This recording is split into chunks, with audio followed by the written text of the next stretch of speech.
అందరికీ నమస్తే అండి. తెలుగుదేశం పార్టీ సభ్యత్వాల నమోదులో కొత్త రికార్డు సృష్టించింది.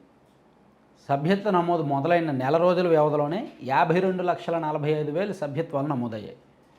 ఇది ఆ పార్టీ చరిత్రలో కానీ, ప్రాంతీయ పార్టీల చరిత్రలో కానీ కొత్త రికార్డు. బీజేపీ, కాంగ్రెస్ లాంటి నేషనల్ పార్టీలకు భారీగా ఉన్నారు. ఇప్పుడు బీజేపీ వారం రోజుల్లో అనుకుంటా 1 కోటి సభ్యత్వాలు నమోదు చేసి రికార్డు సృష్టించారు సెప్టెంబర్ నెలలో. కానీ ఒక ప్రాంతీయ పార్టీ నెల రోజుల వ్యవధిలో 52 లక్షల సభ్యత్వాలు అంటే మామూలు విషయం, ఆషామాషి వ్యవహారం కాదు. దీనికి అనేక అంశాలు దోహదపడ్డాయి.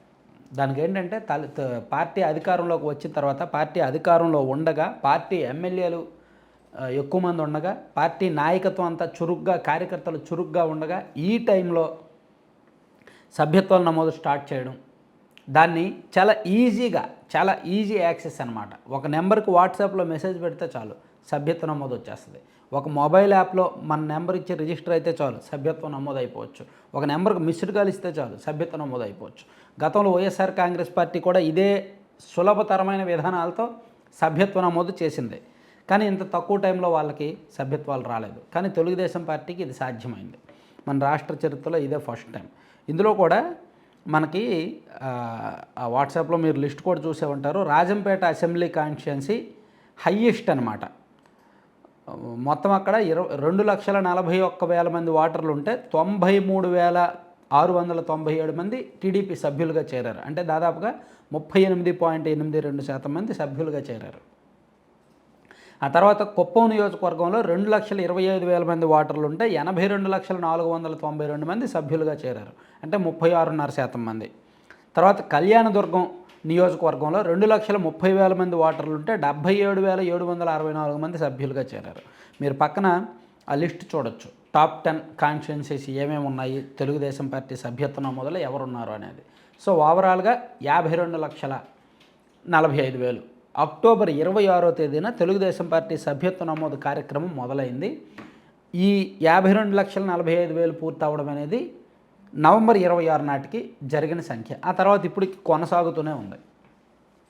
ఎందుకు ఇంత స్పీడ్గా అవడానికి కారణం ఏంటి అంటే, ఒకటి పార్టీ అధికారంలో ఉంది, 2 కార్యకర్తలు చాలా యాక్టివ్గా ఉన్నారు, 3 నియోజకవర్గాల వారీగా టార్గెట్లు ఇచ్చారు.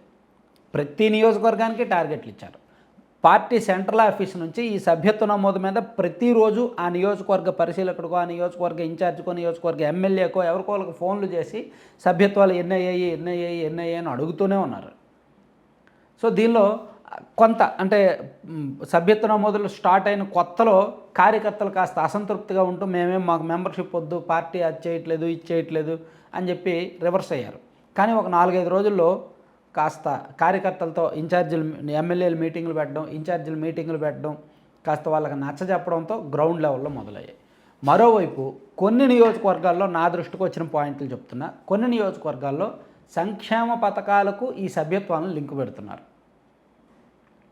అంటే ఎవరైనా బెనిఫిషియరీకి సంక్షేమ పథకం రావాలంటే వాళ్ళ దగ్గరికి టీడీపీ కార్యకర్త వెళ్ళి టీడీపీ సభ్యత్వం తీసుకో, 100 రూపాయలు కట్టు లేదా 500 కట్టు అని చెప్తున్నారు. అలా కొన్ని చోట్ల జరుగుతోంది.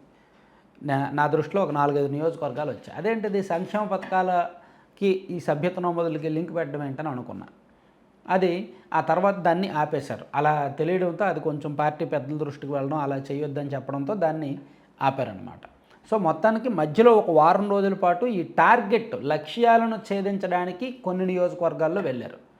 ఇప్పుడు టాప్ 10 నియోజకవర్గాలు ఉన్నప్పటికీ వరస్ట్ లిస్ట్లో కూడా కొన్ని నియోజకవర్గాలు ఉన్నాయి. కొన్ని నియోజకవర్గాల్లో 15,000 సభ్యత్వాలు కూడా అవ్వలేదు, అవి కూడా ఉన్నాయి. వాళ్ళకి చంద్రబాబు గారు క్లాస్ పీకడం, పార్టీ ఆఫీస్ నుంచి పదే ఫోన్లు రావడం, ఇవన్నీ జరుగుతున్నాయన్నమాట. ఓవరాల్గా ఈ సభ్యత్వ నమోదులు కొన్నాళ్ళు కొనసాగిన తర్వాత, వాళ్ళు టార్గెట్ రీచ్ అయిన తర్వాత మొత్తం మన రాష్ట్రంలో 4 కోట్లకు పైగా ఓటర్లు ఉన్నారు. అందులో 25 నుంచి 30% ఓటర్లు ఒక ప్రాంతీయ పార్టీ సభ్యులుగా చేరితే రికార్డుగా, అంటే 1 కోటి మందికి పైగా ఓటర్లు సభ్యులుగా చేరితే రికార్డే కదా. గతంలో వైఎస్ఆర్ కాంగ్రెస్ పార్టీ వాళ్ళు 1 కోటి సభ్యత్వాలు అని చెప్పి అన్నారు. కానీ అది రీచ్ అవ్వలేకపోయారు. వాళ్ళు కూడా అధికారంలో ఉన్నప్పుడే సభ్యత్వ నమోదును చాలా రికార్డు సృష్టిస్తాం అది ఇది అన్నారు కానీ వెళ్ళలేకపోయారు. ఈవెన్ తెలంగాణలో టీఆర్ఎస్ పార్టీ కూడా అంతే, కోటి సభ్యత్వాలు అని చెప్పి ఎగిరారు, వాళ్ళకి సాధ్యం అవ్వలేదు. సో కానీ ఇప్పుడు తెలుగుదేశం పార్టీ కాస్త వెళ్తోంది. ఎంతవరకు ఈ స్పీడ్ ఉంటుందనేది చూద్దాం. Thank you.